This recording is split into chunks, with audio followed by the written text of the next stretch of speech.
Imaginons qu'on a un pommier ici et que sur ce pommier, il y a une pomme qui n'est pas encore mûre et que je l'accueille. Est-ce que je peux la manger? Parce qu'elle n'est pas mûre. Et est-ce qu'elle peut continuer de mûrir? Si elle est cueillie, c'est mort. Donc je peux ni la manger, ni elle peut mûrir. Donc j'ai tout gâché. Il valait mieux que je la laisse où elle est. Et parfois, quand on veut accélérer ou quand on veut vraiment changer quelqu'un, qui n'a pas envie de changer, il est bien comme ça, bah finalement, on va plus produire l'effet inverse que l'effet désiré. Donc parfois, il vaut mieux le laisser où il est. C'est pour ça que ce que je vais vous proposer simplement, moi je ne sais pas, peut-être qu'il y en a, on les a forcés à venir, peut-être qu'il y en a, ils sont obligés de venir, peut-être qu'il y en a, ils ne voulaient pas venir, c'est qu'on garde dans cette salle que les personnes qui sont motivées, et que les personnes qui ne sont pas motivées, qui n'ont pas envie, et je respecterai tout à fait ça, et je trouverais même ça courageux de leur part de se lever, de me dire « Ah là, moi, je n'avais pas envie, j'attends dans le hall ». Et ceux qui sont motivés peuvent rester. Donc, a priori, tout le monde reste. OK. Mais c'est une étape importante. Donc, si moi, j'étais prof, j'étais votre prof, je commencerais chaque cours comme ça. Je dirais, il y a une feuille, une liste de présence. Celui qui veut partir, il part. Je lui signe son nom tout de suite. Il ne faut pas me déranger une fois que j'ai commencé. Dans cette pièce vont rester ceux qui sont motivés pour charbonner, pour devenir les meilleurs, pour tout exploser. Celui qui n'a pas envie, qui a envie de finir Uber ou balayeur ou ce qu'il a envie, il sort dehors et il fait sa vie, ce n'est pas mon problème. Et la motivation, c'est simple, vous éliminez ceux qui ne sont pas motivés, disait Lou Holtz. C'est très simple. Et pourquoi on élimine ceux qui ne sont pas motivés? On a fait une étude aux États-Unis dans des équipes de basketball. Et on a fait exprès dans ces équipes-là de ramener un joueur qui est nul. D'accord? C'est une expérience sociale. Alors vous allez me dire, changer un joueur qui est nul, ça ne va rien changer au niveau de l'équipe. Bah, figurez-vous que quand vous mettez un joueur qui est nul dans une super équipe, le niveau de toute l'équipe descend de 40% à cause d'une seule personne. Donc si vous prenez une classe et qu'il y en a un qui s'amuse à être médiocre et à rendre tout le monde médiocre, il descend le niveau général de 40%. C'est pour ça que moi je préfère lui dire, je comprends tout à fait ton souhait, et libre à toi d'être médiocre, mais pas dans mon cours. Donc la légende personnelle, est-ce que tout le monde sait ce que c'est? Tout le monde a déjà entendu cette expression au moins une fois dans sa vie? Jamais. Levez la main ceux qui n'ont jamais entendu cette expression une seule fois dans leur vie. Voilà. Légende personnelle. Alors c'est une expression qui est tirée d'un livre extraordinaire, fantastique, incroyable, qui s'appelle L'Alchimiste, et c'est un livre écrit par Paulo Coelho. Donc c'est un livre qui est une référence.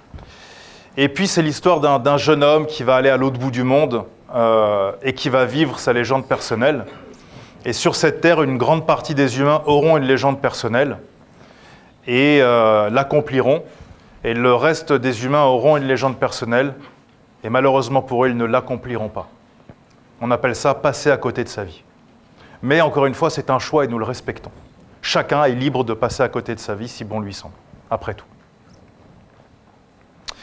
Alors je vais vous raconter ma légende personnelle, pour que vous compreniez ce qu'est une légende personnelle. Moi, à la base, je suis un jeune normal qui était dans un gang de gars très très gentils, on appelait ça les Black Dragons Junior. On était une centaine et on se baladait toujours ensemble et on était très gentils, on souriait, on était toujours habillés en costume avec des cravates ou pas du tout. Peut-être qu'on était très méchants et que ça allait mal finir. Et donc un jour j'ai compris que j'allais soit mourir, soit finir en prison. Et donc je me suis dit, ma seule chance de m'en sortir finalement, qu'est-ce qui me reste puisque je ne veux ni braquer une banque ni vendre de la drogue, c'est de m'engager à l'armée. Et comme j'aime les choses extrêmes, je me suis dit, allons-y gaiement, engageons-nous dans les commandos. Et donc je me suis engagé dans les commandos alpins. Donc les commandos alpins, c'est comme une colonie, sauf que tu dois monter une montagne en 4 heures et la descendre en 30 minutes. Ensuite, tu vas dans un village, tu massacres tout le monde, tu t'enterres dans un trou pendant une semaine, et ensuite on vient te chercher. Parce que pendant une semaine, les ennemis te cherchent. Et s'ils te trouvent, évidemment, ils te torturent. Donc moi, c'était ma colonie de vacances, c'était super, tu vois, je m'éclatais. Et puis un jour, on m'a demandé pour de vrai d'aller massacrer un village. Alors je leur ai dit, c'est pas trop dans mon projet. Donc j'ai préféré partir. Et donc la seule chose que je savais faire, c'était laver des assiettes. Donc j'ai lavé des assiettes. Mais comme j'avais la discipline militaire, très rapidement, je suis monté en grade. Et j'ai fini dans les plus grands restaurants de Paris. Je servais Kanye West, Amber Rose, Zidane et compagnie. Et puis un jour, j'ai compris que finalement, à la fin de ma vie, sur ma pierre tombale, allait être écrit il a fait des entrées, des plats, des desserts, il servait des cocktails. Et je n'ai pas senti le feu sacré en moi. Donc j'ai décidé de me réaligner complètement avec mes valeurs et mes principes et à reprendre complètement des études. Et puis, comme j'aime bien faire les choses pleinement, j'ai fait un niveau bac plus 6. Voilà. Je n'avais même pas de BEP quand j'ai quitté l'école à 17 ans pour m'engager dans les commandos. Et puis, je voulais faire un bac plus 7, plus 8. Et puis après, on m'a arrêté, on m'a dit non, ça va être trop. Vous allez coûter trop cher, plus personne ne vous engagera. Donc, j'ai décidé d'écouter les conseils pour une fois dans ma vie et d'arrêter les études. Voilà. Mais j'espère reprendre un jour. Quand je m'ennuierai, je ferai peut-être des études d'avocat ou d'ingénieur, ou quand j'aurai rien à faire en fait. Parce que les études, c'est marrant. C'est un truc, ça me fait marrer, moi, personnellement. Voilà. Et puis ensuite, donc ces études-là, c'est des études de management des organisations non gouvernementales. Donc je voulais me réaligner avec mes valeurs, donc je me suis mis dans le monde des ONG, les organisations non gouvernementales.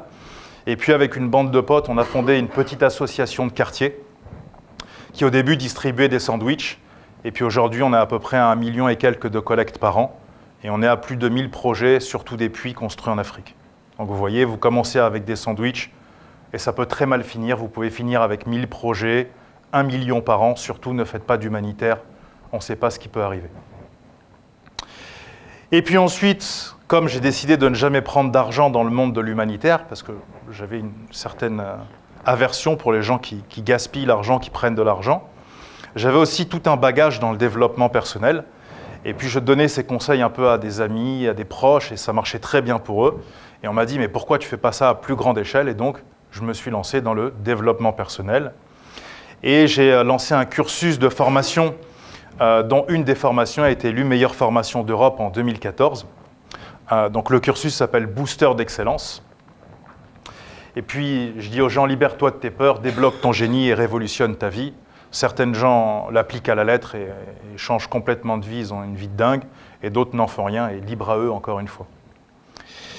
Et donc il y a 5 formations, booster d'intelligence, influence et manipulation, booster de leader, business master, coaching de vie, mais surtout ne les faites pas, c'est pas très intéressant, vous pourriez bousculer votre vie. Et puis voilà le genre de mail que je reçois au quotidien. Donc malheureusement, je ne serai pas présent pour la soirée booster d'excellence, en revanche, j'ai pu faire passer mon fils de la grande section OC1 suite à la validation de son niveau par un neuropsychologue. Ce jour, nous avons réussi avec mon épouse à faire le programme de CP en 2 mois grâce à une partie de la formation de la méthode Booster d'intelligence.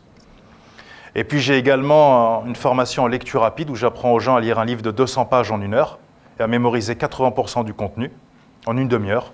Donc chose assez banale si vous voulez. Et comme beaucoup de gens me disaient ça ne fonctionne pas, j'ai décidé qu'on allait au championnat de France de lecture rapide. Et donc un de mes élèves est champion de France de lecture rapide. Et comme on s'ennuyait un peu, on s'est dit qu'est-ce qu'on fait en décembre? On va skier. Et puis on a décidé finalement d'aller au championnat du monde de lecture rapide, de mémorisation et de mind mapping. Et puis on y va à 2. Et on compte bien gagner. Si ce n'est pas cette année, l'année d'après. Si ce n'est pas l'année d'après, l'année encore d'après. Mais on gagnera un de ces jours. Et puis, une fois qu'on aura gagné les championnats du monde, parce que nous, on essaye d'avoir des plans sur le futur, on va télécharger l'inconscient collectif de l'humanité en 1 an. Alors, l'inconscient collectif de l'humanité, ça représente 10 000 livres. La Bible, la Torah, le Bhagavad Gita, les Upanishads, Tolstoï, Dostoïevski, Kant, Foucault, Baudrillard, etc. Donc, on va lire tout ça. Tout est à la Bibliothèque nationale François Mitterrand avec une équipe de 10 personnes.